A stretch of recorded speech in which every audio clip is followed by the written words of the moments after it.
Notice નહીં, supreme કોર્ટે કહ્યું છે કે કોઈનું ઘર તોડવું હોય ને તો પ્રિન્સિપલ ઓફ નેચરલ જસ્ટિસ, કુદરતી ન્યાયનો સિદ્ધાંત, એના પ્રમાણે એને પહેલા નોટિસ આપો.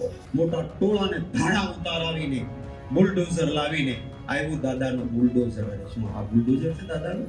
આ દેશની આઝાદી માટે જેના બાપ સ્વાતંત્ર્ય સેનાની થઈને લડ્યા છે, એનો દીકરો કોઈ મોહમ્મદભાઈ હોય તો આ ભાજપ વાળાને ગમે નહીં, પણ બાંગ્લાદેશની શેખ હસીના અમને ગમે.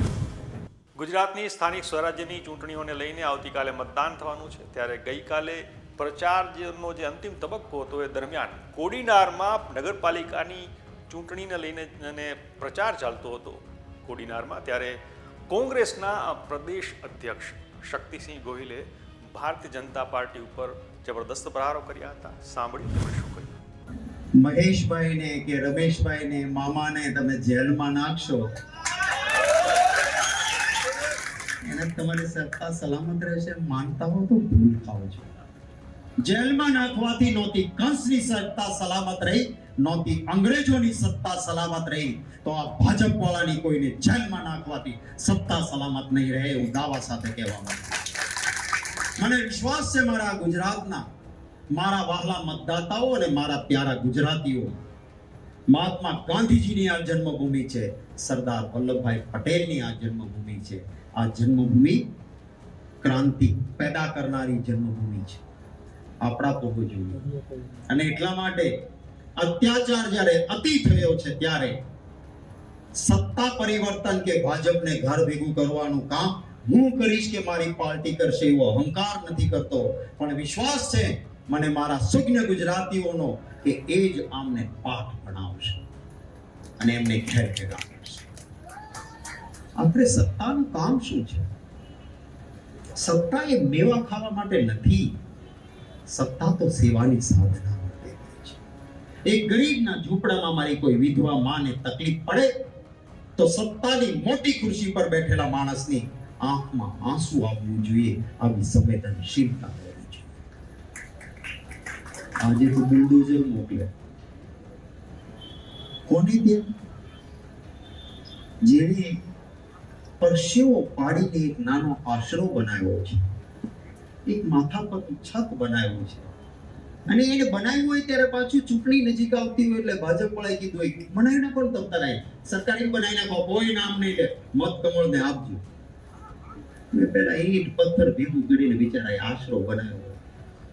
ચૂંટણી પૂરી થઈ ગઈ, મત મળી ગયા અને મોટા ઉદ્યોગપતિને જમીન જોઈએ છે તો કે મોકલો બુલડોઝર ને ગરીબનું ઘર તોડે. એ રોતા કકળતા લોકોને મેં જોયા છે. હું ગયો હતો એ અમદાવાદના એ વિસ્તારમાં જ્યાં માલધારી સમાજના ભાઈઓ રહેતા હતા, જ્યાં દલિત ભાઈઓ રહેતા હતા, ઓબીસી ભાઈઓ પણ રહેતા હતા, કોઈ ક્ષત્રિયો પણ હતા. આ બધા લોકો રહેતા હતા. નોટિસ નહીં, સુપ્રીમ કોર્ટે કહ્યું છે કે કોઈનું ઘર તોડવું હોય ને તો પ્રિન્સિપલ ઓફ નેચરલ જસ્ટિસ, કુદરતી ન્યાયનો સિદ્ધાંત, એના પ્રમાણે એને પહેલા નોટિસ આપો. રહેણાંકનું ઘર છે તો એને વૈકલ્પિક વ્યવસ્થા આપો કે ભાઈ તમારા માટે આશરો. મોટા કામ માટે અમારે આ જગ્યાની જરૂર છે, એને ફરવાની સુવિધા આપો, એને વળતર આપો.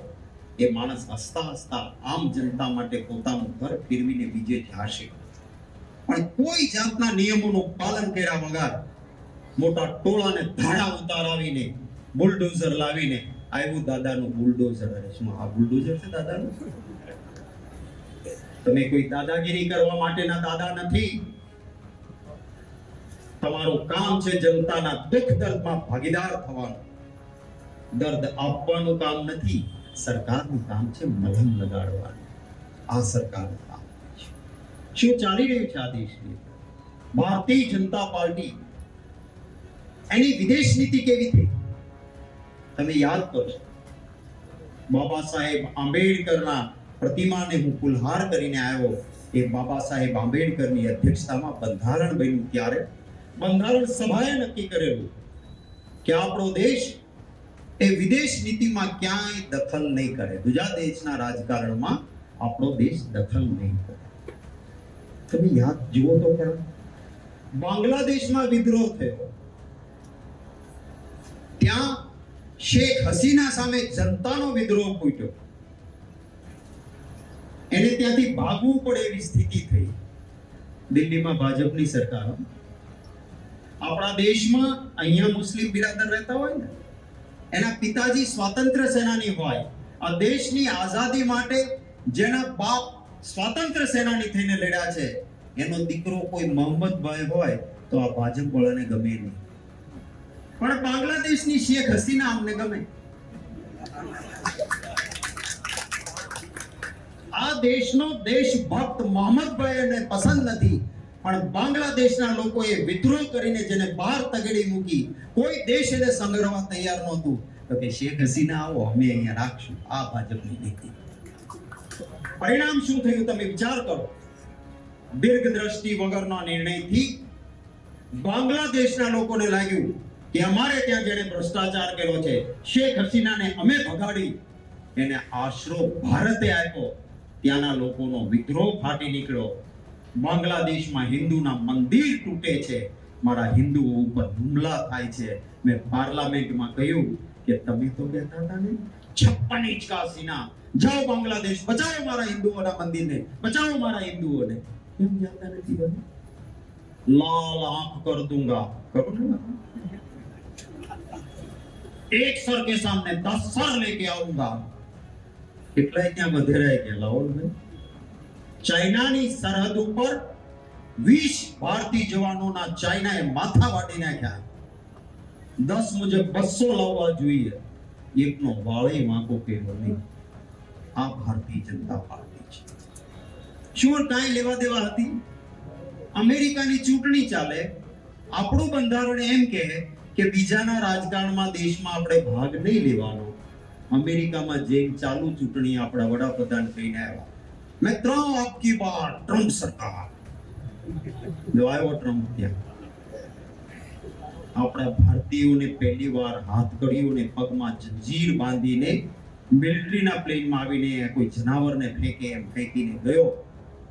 એક નાનો એવો દેશ, કોલંબિયા જેવો દેશ, એના એ દેશના નેતાઓએ લાલ આંખ કરીને કીધું કે ખબરદાર, અમેરિકાની હિંમત ના ચાલવી જોઈએ. અમારા નાગરિક તમને ગેરકાયદેસર લાગતા હોય, અમે પ્લેન મોકલશું, એને બેસાડીને અમારા